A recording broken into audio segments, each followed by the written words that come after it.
Good evening, everyone. We're delighted to be here to welcome you to this webinar this evening to update you on the changes to the way we'll be inspecting early years from November. For those who don't know me, my name is Jayne. I'm Deputy Director for Early Years Regulatory Policy and Practice. I'm really pleased to be joined this evening by colleagues who have been instrumental in the development of the new framework. So colleagues, would you like to introduce yourselves? Wendy, would you like to go first? Thanks, Jane. Yes, my name's Wendy Ratcliff. I'm one of His Majesty's Inspectors, and I'm also Ofsted's Principal Officer for our Early Education Policy. Sam, over to you. Hi everyone, my name is Sleeman-Boss. I'm an early years inspector and I work in the early education policy team as quality and practice lead. And I'm really pleased to be here, particularly because I started my career as a childminder quite some years ago. So welcome. Great, thanks, Sam. So a quick reminder just before we get started, this session is going to be recorded and it will be available on our YouTube channel shortly. And we'll make sure you receive the link to this recording along with the slides as well. So you can relax, listen, think about your questions and know that you'll get the slides and have an opportunity to look at this recording at a later date. We're also going to turn our cameras off as well because that will help with the sound quality. I shall just turn my camera off and then we'll carry on.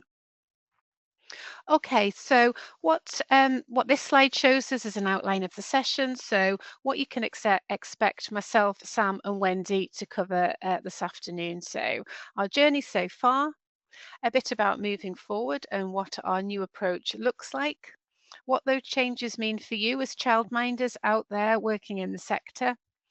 We'll talk a little bit about the rollout of the live inspections from November, so what we're calling our steady and assured start.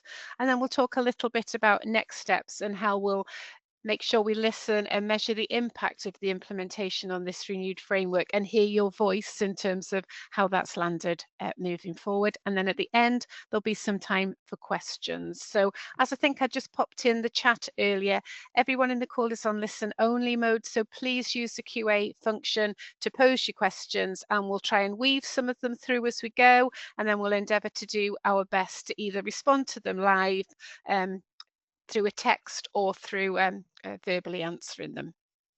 We've also had a lot of pre-submitted questions as well. So if you've taken the time to submit some of those, thank you. And again, we'll try to answer as many as we can as we move through the presentation this evening.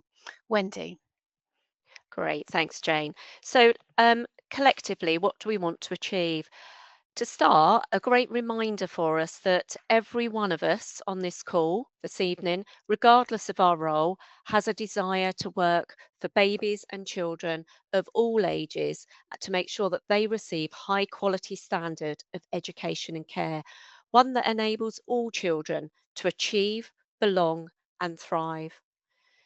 This is about raising standards. We know, don't we? Children get one childhood and we will continue to put them first. We want great outcomes for all our children. If we get it right for the most vulnerable, we get it right for all. For the first time, inclusion will be the focus on every inspection.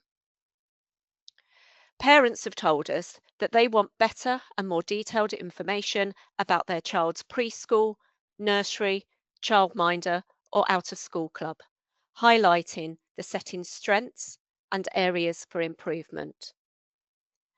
And of course, we need to be fair to settings. We need to be fair to you. It's important to point out where settings don't meet expected standards, but it's also important to celebrate exceptionality. On all inspections, we will celebrate strengths, validate leaders' priorities and progress, and highlight where improvement is still needed. We remain committed to improving how it feels to be inspected while continuing to encourage and support settings to raise standards. Inspections can help you as childminders focus on delivering your expectations more efficiently and effectively. And we don't expect any childminder to be doing anything more than you need to just for us, just for Ofsted. We're committed to working with you from the outset to determine the areas of inspection focus and agree the most appropriate activities tailored to your setting. And a really important point to make. When we talk about leaders in our published documents, we mean leaders of all provision types, including childminders, because you are the leader as well as the practitioner of your setting. So let's have a look at our journey so far. So, the case for change. Leaders of education and care settings and other early years stakeholders know and understand the importance of accountability, given their daily responsibilities in educating and caring for our youngest children. But for many years, calls have been made to look again at the burdens created by this accountability, of which we, Ofsted, is just one actor in a complex system. So last year, we held the Big Listen to give you and other key stakeholders the chance to help shape the future of our inspections. So thank you to those of you from the early years sector who took the time to respond. Your comments made a difference. Now, following the Big Listen, we set out an ambition to reset relationships with the professionals we inspect and regulate, while retaining the confidence of the children, parents, and carers we work for. This included a commitment to renew the education inspection framework and introduce new report cards. So in February this year, we held a 12-week consultation which set out a series of proposals for change, covering all education providers, including early years settings and childminders. And we received more than 6,500 responses to the online consultation from parents and education professionals. And feedback was gathered in a range of ways, including through focus groups, in-depth discussions with experts, test visits to volunteer settings, etc. And the changes we're setting out today are based on this rich and varied evidence. And alongside the consultation response, which you will find on our gov.uk website, we have now published the final versions of the Education Inspection Toolkits and the new operating guides, which describe how the revised methodology will change the look and feel of inspection. The reforms will come into effect in November this year for early years, state-funded schools and further education colleges, with initial teacher education and independent schools following in January. Jayne, back to you to tell us about our new approach. Great. Thanks very much, Wendy. So what this slide does is it shows you a summary of our key changes. So our proposals that we consulted on set back in February now were not set in stone.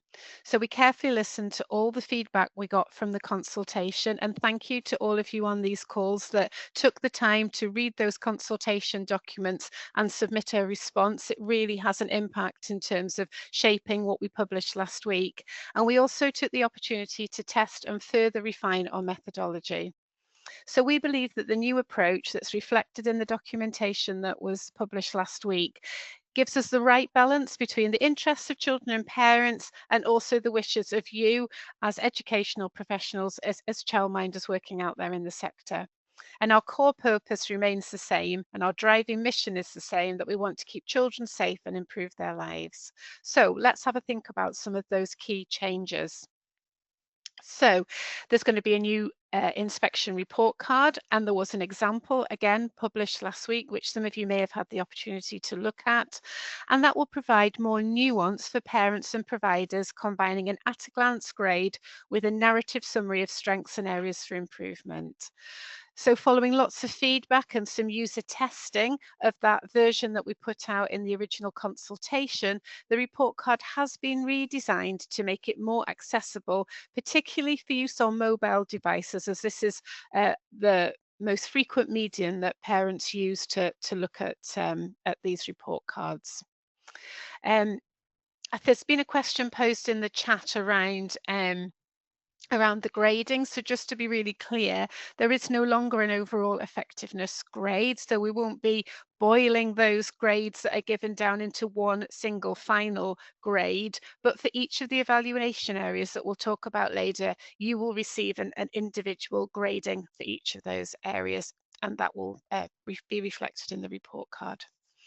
So sticking with grading, there's a new 5-point grading scale. So it sets high expectations while encouraging improvement where it's needed. And again, in response to feedback from yourselves, other professionals and parents about the proposed terminology, we have changed the wording around that final set of grades. So we now have urgent improvement, needs attention, expected standard, strong standard, and to identify the very best provision in the country, we've changed the highest grade to exceptional. In another change from those initial proposals, you as childminders will not now be asked to submit case studies for approval in relation to that exceptional grade. Instead, inspectors will evaluate exceptional practice by applying the toolkit, subject to the usual quality assurance and consistency checking. So for those of you who've had that chance already to have a look at those toolkits, you will see those set of grading standards against that exceptional grade. We also have a specific early years inspection toolkit for grading for grading settings. So that toolkit shows you as childminders, as leaders of your setting, as well as inspectors, the evaluation areas that we'll focus on and how we'll assess and grade you.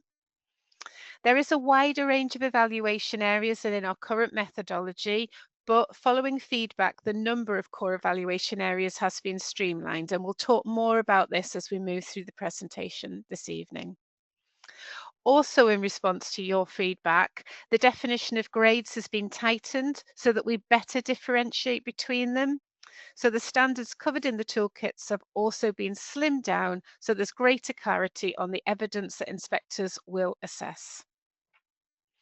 We've also been really conscious of the workload on you as education providers. So the toolkits are designed to assess the professional standards, statutory and non-statutory requirements that are already placed on settings. So for early years, you will see that the toolkit is absolutely fundamentally grounded in the requirements of the EYFS.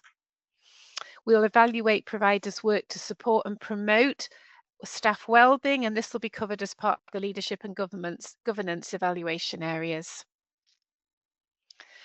Inspection findings are going to be grounded in a clear understanding of your unique circumstances. And if you've had a chance to look at the new operating guide, this sets out how yourselves, as leaders of your provision and inspectors, will reflect on providers' context and priorities. We've also got a new online insights platform, Ofsted Explore an Area, which you will have access to. This gives parents key information about the education and care services in their local area. It also allows inspectors to use the tool to understand the local area the setting is operating in when preparing for inspection. And as I've said, as childminders, you'll also be able to access this. As you all know on this call, we are also the regulator in early years, so we've also tightened our ability to regulate through this framework, learning from reviews of situations where things have gone wrong.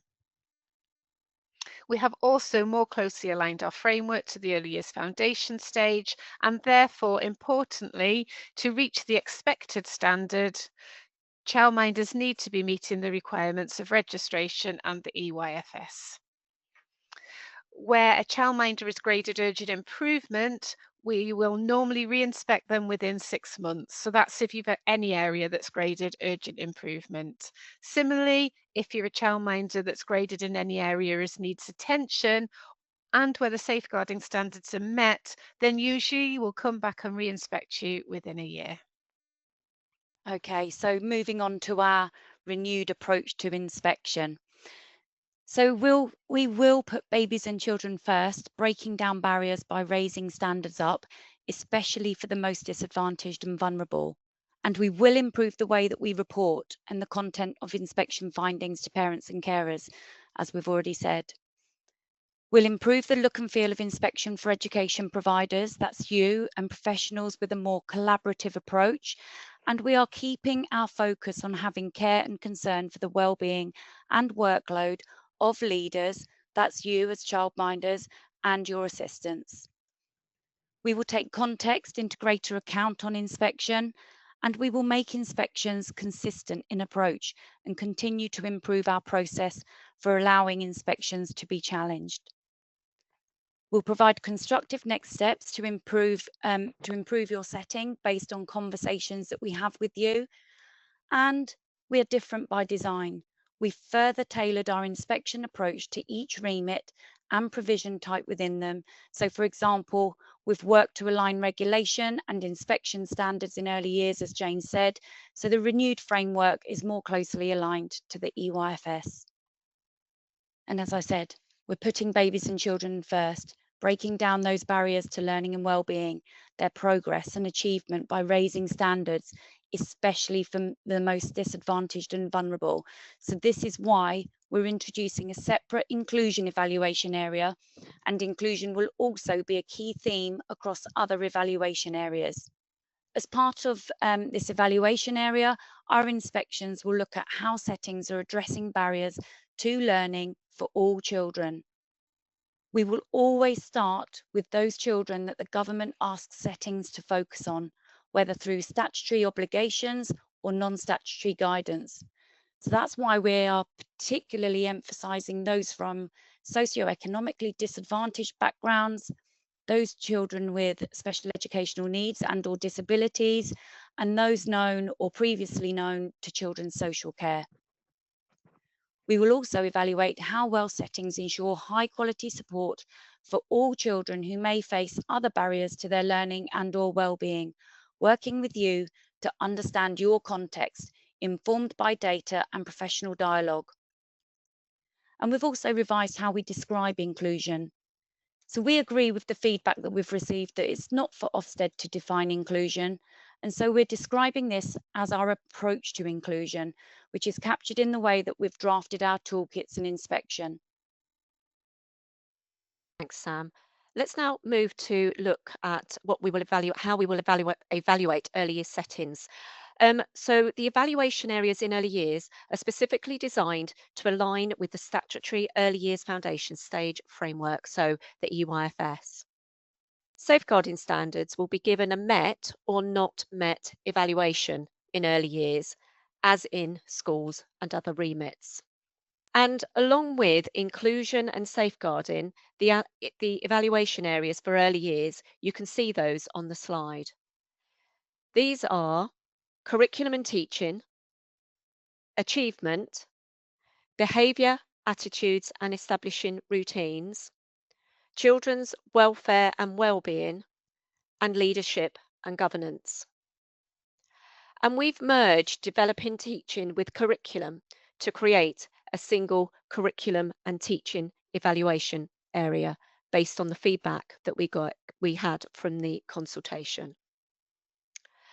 Now, when there are no early years children present and or on roll at the time of your inspection, inspectors will only evaluate and grade leadership and governance, as there's no reliable evidence on which to assess the impact on children of the other evaluation areas. So inspectors will use this evaluation area to determine the provider's ongoing suitability to meet the requirements of the EYFS and the childcare register if that's applicable, and grade against the expected standard, needs attention, and urgent improvement grades only. And the learning and development requirements of the EYFS do not apply to before and after school settings and holiday provision. And that includes some childminders who only provide care before and after the school day or during school holidays for those children who normally attend reception classes.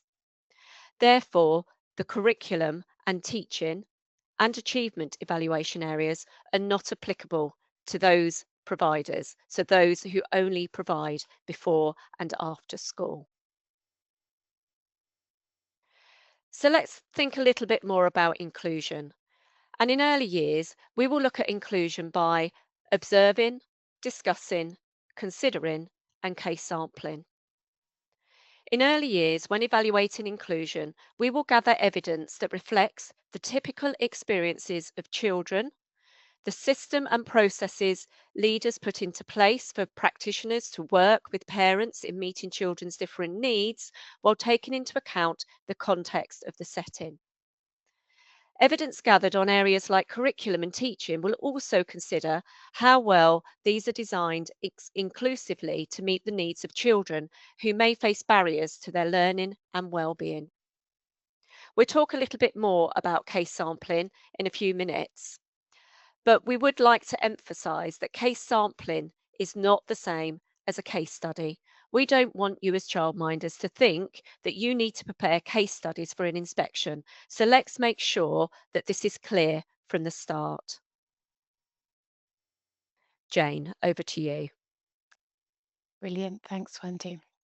Okay, so let's talk a little bit about the toolkits to get you a little bit familiar with what they look like, particularly if you haven't had the opportunity to have a look. And I'll just say there's a few questions around where the toolkits and where the documents that we've talked about are. So they're all available on the gov.uk website, but don't worry, because at the end of this presentation that we do have a QR code, and we'll provide links as well to help you find where these documents are cited. So our toolkits show childminders and inspectors the evaluation areas that we'll focus on, and within them the standards we will evaluate and use to grade your provision. So inspectors will apply the toolkit evaluation areas, themes and standards, tailoring evaluation to your context as a childminder. So nothing in the standards set out in the toolkit should add to your workload. As we said already, our toolkits are firmly based on the requirements, the standards and the expectations that are already placed on you as leaders of your provision within the EYFS. Inspectors can then help you focus on delivering these requirements more efficiently and effectively. So crucially, we don't expect you to do anything just for Ofsted. There's no expectation for you to do anything different or additional of your usual day-to-day business. Nor do we expect you to have completed any formal self-evaluation, although you may wish to use this toolkit to support continuing improvement. And we absolutely see this as the dual purpose of the toolkit. As we've already said, we've carefully reflected on evaluation areas in our consultation and how these should apply for different types of providers in early years. So handing over to you, Sam. Thanks, Jayne. So we're just going to go through the toolkit and the evaluation areas now. So toolkits show childminders and inspectors the evaluation areas that we'll focus on, and within them, the standards that we'll evaluate and use to grade your setting. Inspectors will apply the toolkit evaluation areas, the themes and the standards, tailoring evaluations to each setting's context. Nothing in the standards set out in the toolkits should add to a setting's workload. Our toolkits are built on the requirements, standards, and expectations already placed on you and your provision. In early years, this is the EYFS. Inspections can help you focus on delivering these requirements more efficiently and effectively. And as Jayne said, we don't expect you to do anything just for Ofsted. There's no expectation for you to do anything different or additional for us that isn't already part of your usual day-to-day business. Nor do we expect you to have completed any formal self-evaluation. However, you may wish to use the toolkit to support continuing improvement. And I think I might just be going over what Jayne's already said. So if we go on to going through the each evaluation area, there's a covering page for each evaluation area, which includes a summative statement at the top of what the evaluation area considers. And this is designed to help you and us as inspectors to see at a glance what the evaluation area is about. And there follows a statement to remind us that our grading standards are based on what settings are already required to do. And as we've already explained, they're based on the statutory duties and statutory and non-statutory guidance. The renewed framework is based on existing professional standards and expectations that settings should already be meeting. And as our Chief Inspector, Sir Martin Oliver, has said, the toolkits will make it clearer than we ever have that settings shouldn't be doing anything just for the day that our inspectors come in. They shouldn't be spending a single minute or penny on anything that isn't in the best interests of your children. Following that, the toolkit sets out the most significant contributory factors that underpin our approaches to evidence gathering and grading.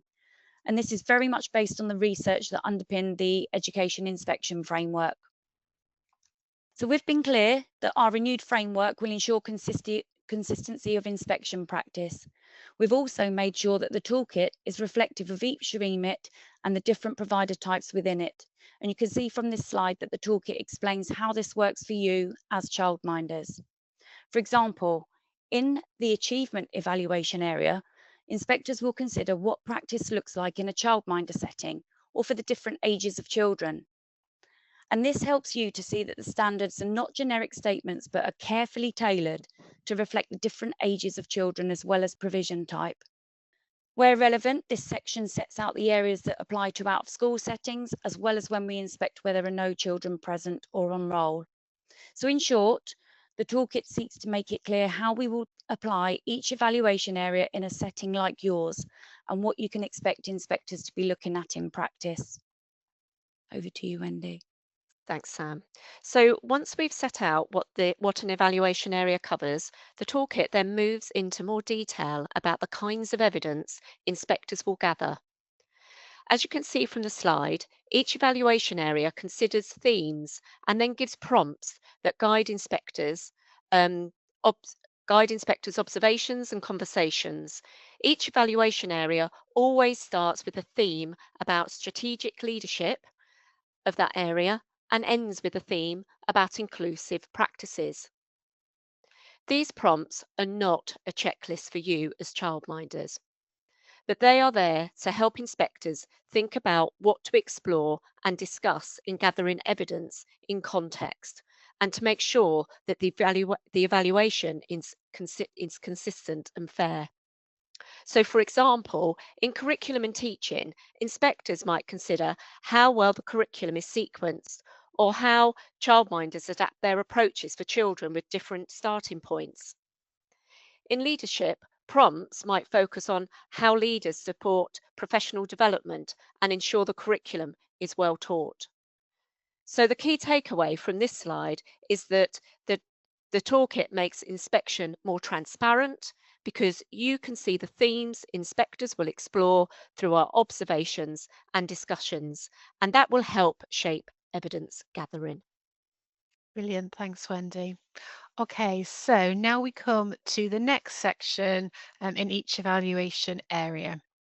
So if you remember, we will have a 5-point grading scale in this new renewed inspection framework. So on this page, you will see that these are the grades that we expect to see most often on inspection. So expected standard, strong standard, and needs attention. The expected standard is in the middle, as this is the baseline for inspectors, and it reflects what is required of the setting, and it is the starting point for all inspections. This is why it's in the centre of the page. Also, just a quick reminder that the safeguarding evaluation area is graded as met and not met. It's the other areas that have the 5 grading scales. Importantly, one clear distinction with the renewed framework is that we will now be looking for a secure fit and not a best fit. So that means to meet the expected standard or the strong standard, a setting will need to meet all of the standards in that column. You will see words such as typically and generally in the inspected standard, and that's to recognise that the expected standard is not about perfection. For example, a childminder might have an area of learning which is being developed well, but does not yet quite meet the same standards as the others consistently. So if this was the case, the childminder might still be graded as having a secure fit within the expected standard. The needs attention column, however, contains indicators and not standards. An evaluation area is likely to be graded needs attention when there is not a secure fit for the expected standard. The indicators in this column, so you can see the 3 bullets on the left-hand side of the slide here, they're designed to exemplify why a childminder might not be meeting the expected standard. And these are deliberately worded in a positive way to acknowledge that what you're doing as a childminder, to acknowledge what you're doing as a childminder, but to point out where something might need attention as it's not a secure fit within the expected standard. So they're worded within a similar way within each evaluation area. So as you move through the toolkit, hopefully this style will become clear to you. So we've said all along that we expect more settings, more childminders to have varied grade profiles, and that more settings may have areas that need attention. Sir Martin, our Chief Inspector, has referenced the need for nuanced grading in many of his speeches, stating that grades for specific evaluation areas will allow for a more detailed and representative assessment. Individual grading of evaluation areas will enable parents and carers to be able to see in more detail what's really special about you, what you do really well, and what those areas are that you might be doing some more work on. Okay, so then moving on to the other two ends of the scale. So on the previous side, we looked at the grades that inspectors will use most often. Now on this side, we're looking at the other two ends of the scale that we would expect to see much less frequently. So that's urgent improvement and exceptional. So urgent improvement applies when the expected standards have clearly not been met and where there are some serious concerns about the impact of your work in that relevant evaluation area. The indicators explain what this might look like in practice. There are occasions when significant improvement is needed because breaches to the EYFS requirements are having a significant impact on children's safety, well-being, or their learning and development. At the other end of the scale, we've got exceptional. So this grade is for settings where the evidence shows that standards are not only strong, but actually having a truly transformational impact. That means that everything in the strong standard is already being met securely and consistently, and that leaders are making a sustained difference for children, and that we should share this practice beyond their own setting. Both urgent improvement and exceptional are important parts of the 5-point scale, but we expect they'll be much less common in practice. The majority of evaluation areas will fall into the middle 3 grades that we looked at on the previous slide. Wendy. Thanks, Jane. Okay, so we've talked about inspections that will look and feel different. Let's remind ourselves of some of the key aspects underpinning our renewed approach. We're moving towards a more supportive and empathetic approach to inspections in which the starting point will be expected standard. We will take each setting's context, so your context as a childminder, into account, and we will adopt a more collaborative approach. We have extensively tested our inspection methodology, revising our approach to make inspection feel a more collaborative process. We will be consistent in our approach to inspections and continue to improve our process for childminders to feedback about their inspection experience. We will provide next steps for improvement based on inspection evidence, which includes conversations with you as leaders of your setting.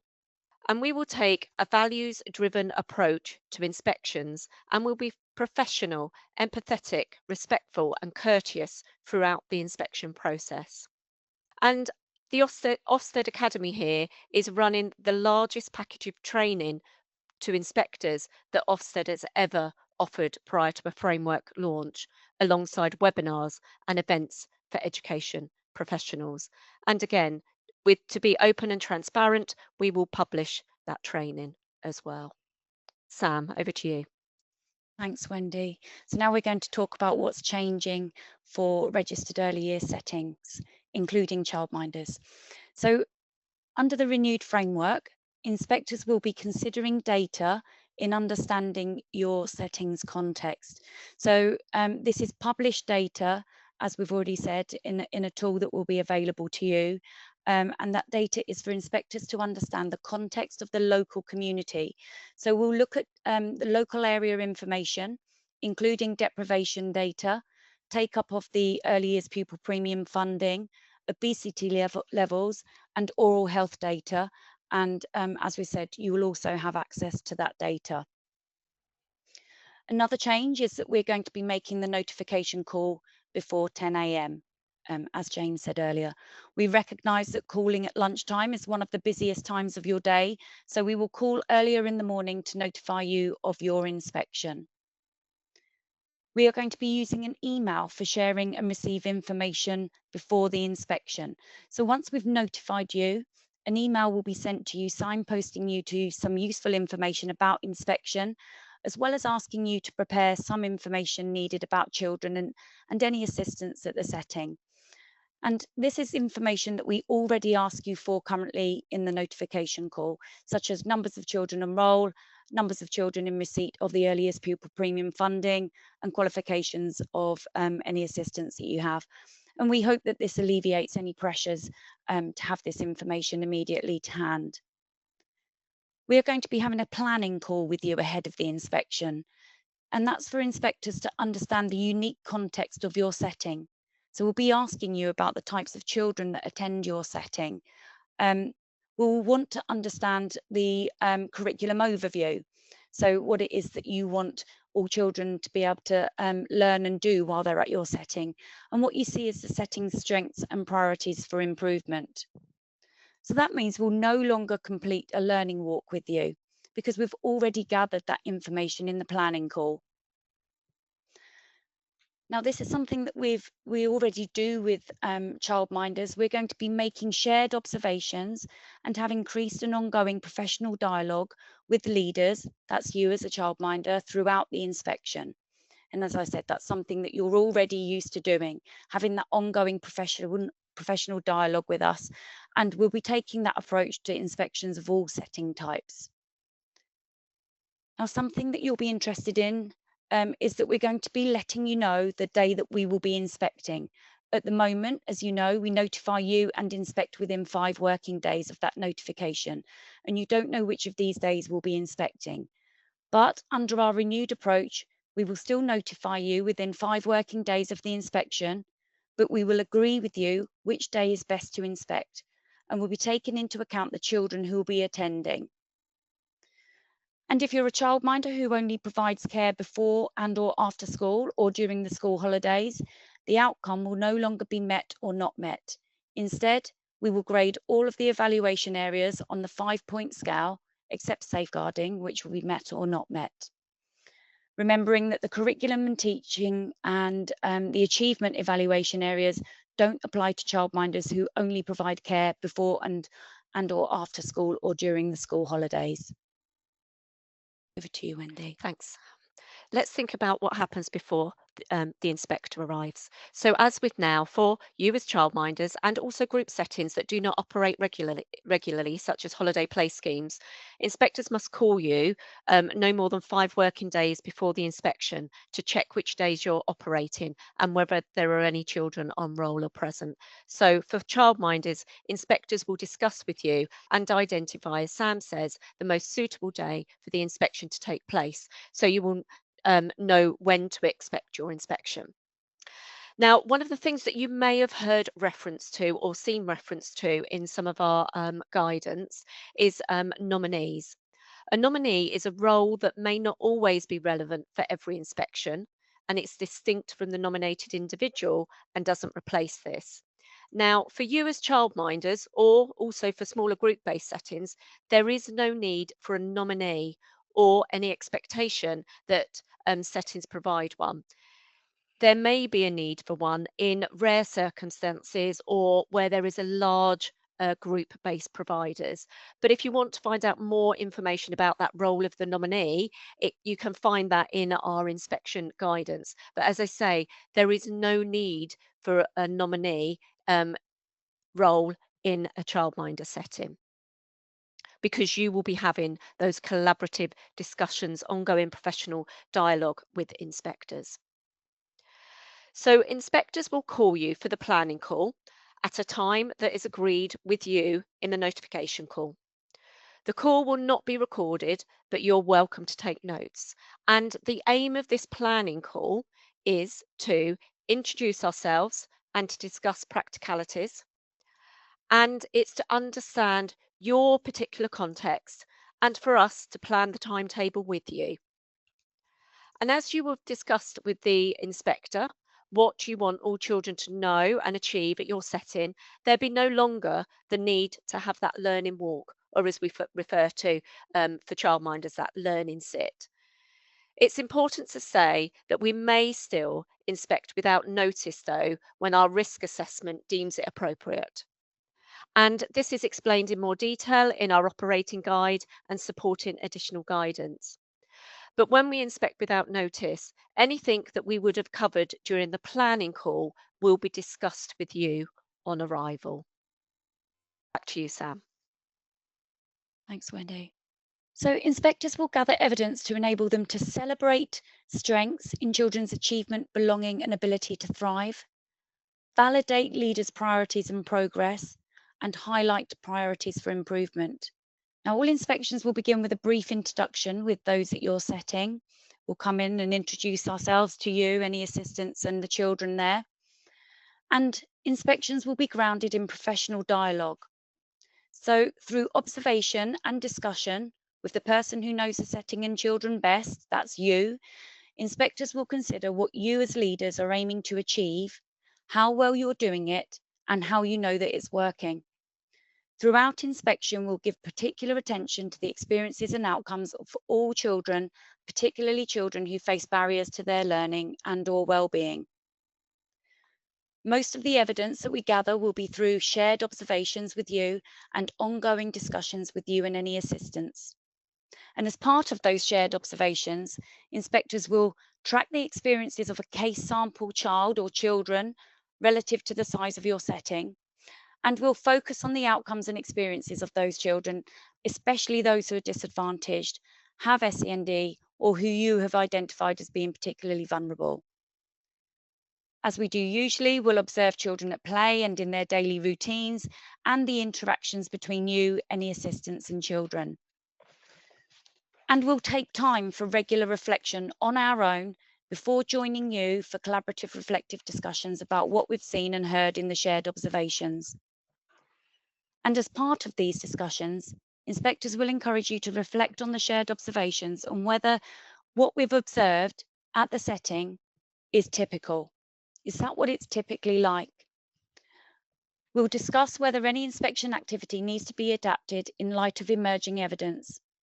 And these discussions are an opportunity to review the evidence in relation to the toolkit evaluation areas covered so far. So throughout the inspection, inspectors will be considering the experiences of children identified for case sampling. And as I've said, these will include a representative sample of children of different ages, including babies, particularly those who are disadvantaged, those with SEND, those known or previously known to children's social care, and those who face other barriers to their learning and/or well-being.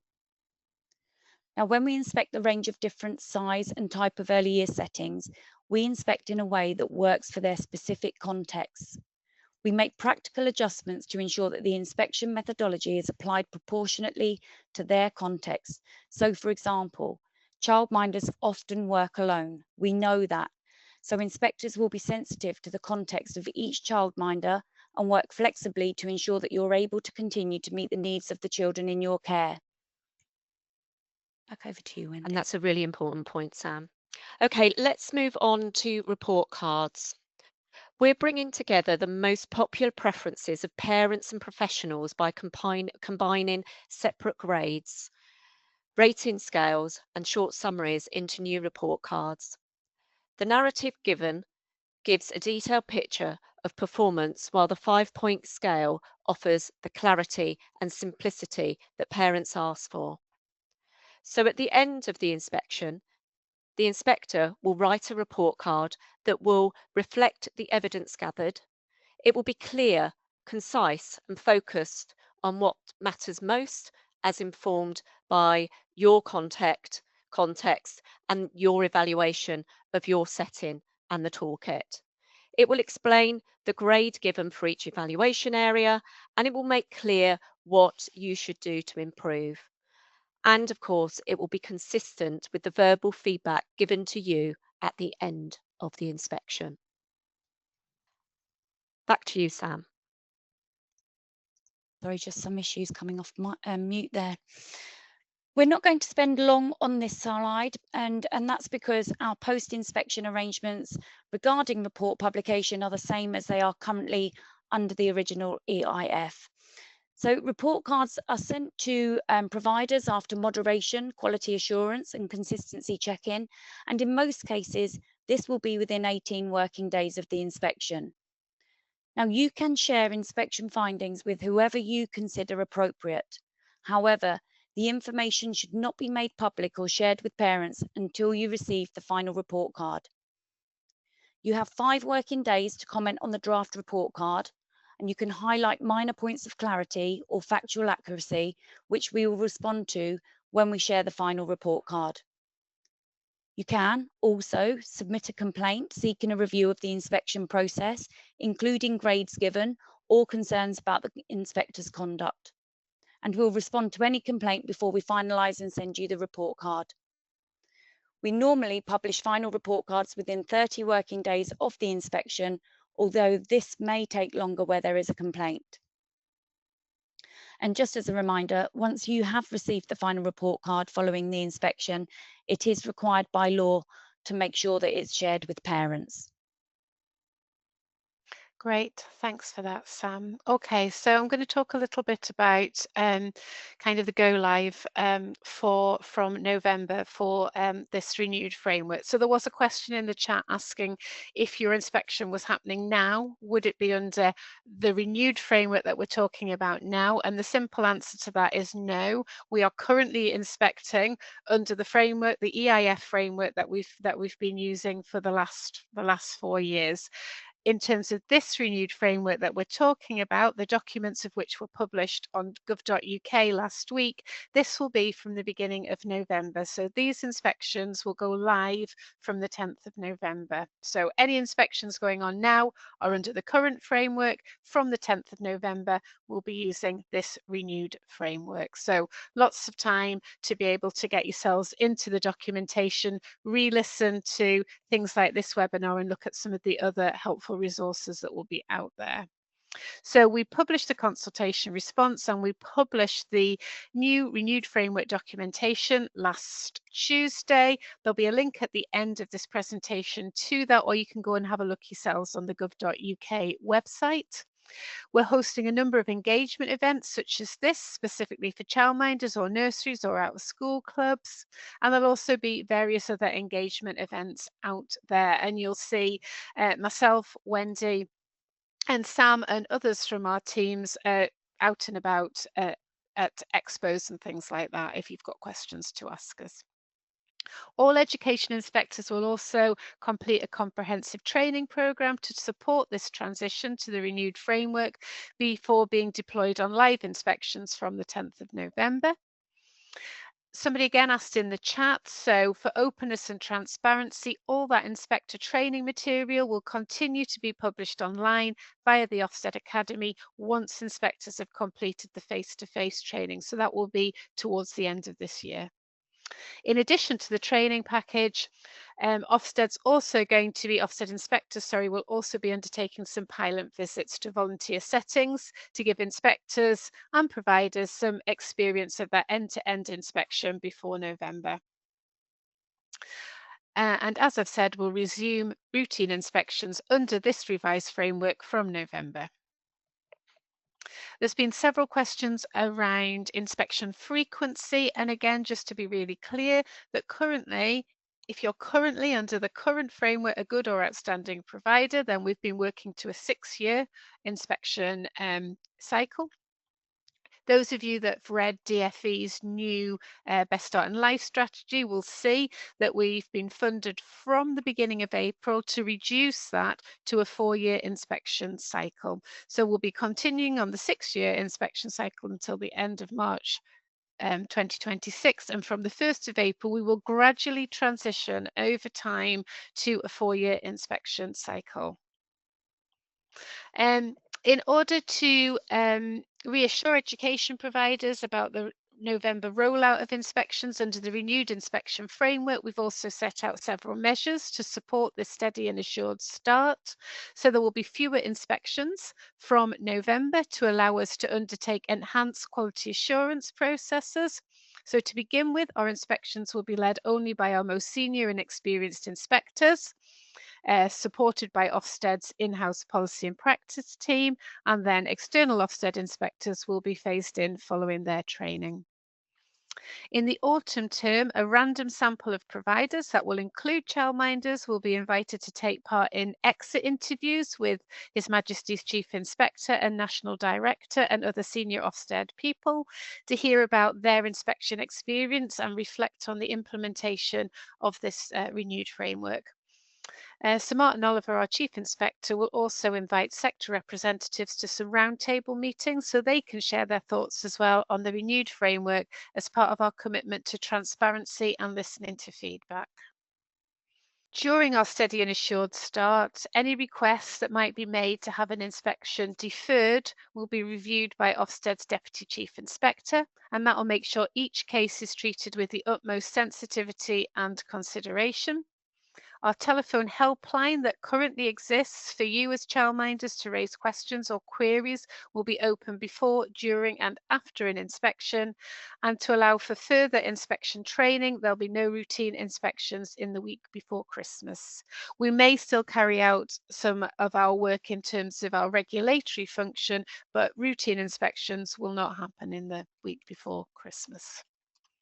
Okay, Wendy, I'm handing over to you for the final couple of slides. Yep, thank you, Jane. So let's think about measuring impact. So you can see on this slide how we will assess how our reforms are working by delivering a programme of evaluation to understand that implementation and impact of our reforms. So you can see that an externally commissioned evaluation of the renewed inspection framework will take place, and we will also be doing a range of engagement with stakeholders, as Jane's already referred to, about that implementation. Let's move to the next slide. So here's the slide that we talked about earlier that has the QR code where you can access resources and further information. So let's just hold on to that slide just for a second to give you an opportunity to take a shot of that QR code before we move into answering some of those questions that I can see that have been coming up through the Q&A as we've gone along, but I know that we've picked up some of those as we've gone through the presentation. So I've tried to group some of the questions there. I think we've got to quite a lot of them, but if we haven't got to them, I've tried to group them together. A few people have asked just for us to repeat what we said about the out of school settings, just for clarity. Wendy, I don't know if you can pick that up. Yeah, absolutely. So for out of school providers, though, and also for childminders who provide exclusively before and after school for those children who would normally attend reception class. So those exclusively before and after school providers only, we will not look at curriculum and teaching and achievement evaluation areas because you don't have to meet the learning and development requirements of the EYFS. You just have to be guided by them. So those two evaluation areas won't be looked at on those inspections. Brilliant. Thanks for that, Wendy. There was a question around asking of safeguarding questions on the planning call. And just to answer that question, to say we absolutely understand the difficulties around asking sometimes sensitive questions as part of the inspection. But I hope everybody on the call appreciates that we absolutely do need to get an understanding of knowledge, etc., around safeguarding. So, as part of their training, we encourage inspectors to think about how those questions are asked and opportunities to ask those questions, particularly where there might be older children around. But it's really important and central to our methodology that we are able to gather our evidence that informs our grading at the time of inspection. So while we are with you, but absolutely being mindful of some of the sensitivities that might surround some of those questions that we ask. There's a lot of people asking around this transition from a 6-year to a 4-year Mm. inspection cycle, and specifically asking when they might expect their inspection to be. As you can imagine, it's a complicated process that isn't going to happen overnight. So it's not possible to answer individuals and say this is when your inspection will be.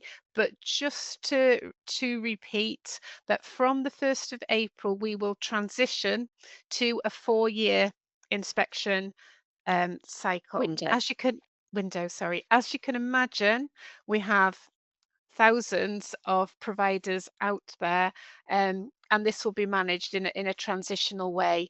And absolutely, we'll put information out there about how this is managing and how this is transitioned that might help support people I might can be. imagine a blog would be helpful on that, I, Jayne, at I some think so, point. absolutely, because I say, as you can imagine, it's a very complicated process to move everybody from our current 6-year window into a 4-year window. But please don't worry about it. We'll make sure we get a blog or something out that might support you with that. Um, we've got one final minute. I wonder if it might be helpful. The planning call, we had a few questions around the timing of that and when that might be, Yeah, that's a great question. So once we've made independently. the yeah, Sorry, so Sam. once no, that's no problem. Once we've made the notification call, we'll talk with you about when's going to be the most appropriate time to call, and you'll be able to agree that with the inspector. So I know there was also questions about whether it could be in the evening. We're not saying yes, we're not saying no. If the inspector is working, then I'm sure that they will try and accommodate it.